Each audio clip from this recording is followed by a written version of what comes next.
your clothing after this meeting and throw it in the washing machine with a little bit of bleach. And everybody was there. There was the laird of done well, the laird of done poorly, the laird of done whatever. All of them were there. It was a real whodunit. And we started to speak about it, and they said, look, you know, we're in bad shape financially. You know, it's not very good. We could make a very attractive offer. And it occurred to us at that moment that Scotland the Brave was Scotland the Broke. Well, there sat Bubbles McAdoo. Sweet Bubbles McAdoo with her little tam o' shanter on her head, little tweed jacket, her kilt designating the McAdoo colors. And she said, I'll remember these words till the day Andy lowers me down. She said, worthy lords of Scotland, fear no more. And she reached and pulled out her magic checkbook, and with a single flash of her dexterous wrist, she made Scotland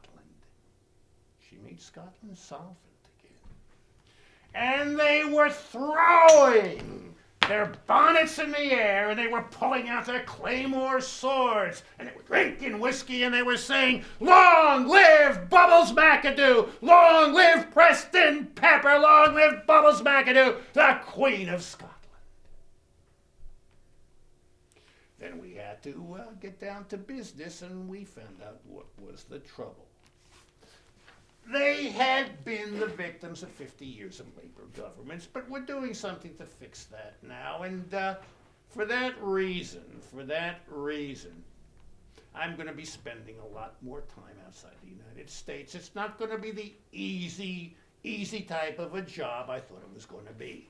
I'm not going to be able to be an absentee laird, but I don't care. So, I'm so glad all of you came today, in spite of the horrific conditions outside, but I want to say something. I got a very good friend, Rabbi Sheldon Feldman.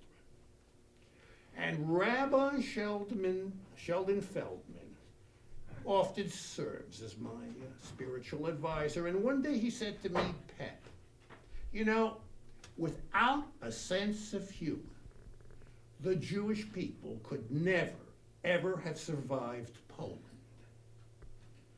I said, really, Rabbi? He said, really, Pep.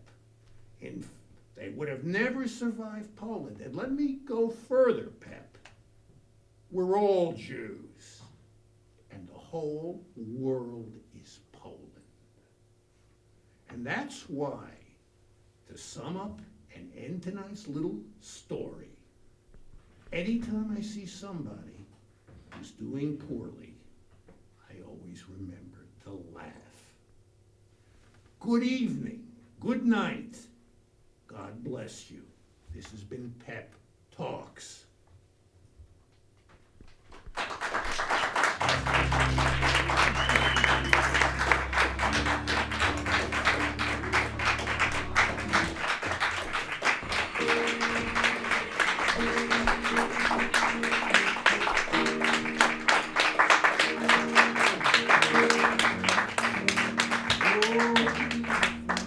You know, I'd like to dedicate this show to somebody who really played a very, very important part of my life.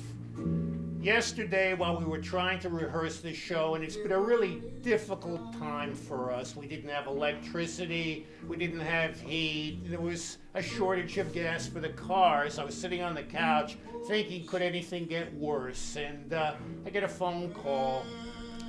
And it's my Aunt Polly, and she said, sit down. And that's always a bad start to a story. So I sat down, and she said, your uncle passed away in his sleep. Now, my uncle was the closest person to me in the whole world, and I loved him profoundly. He was an amazing man.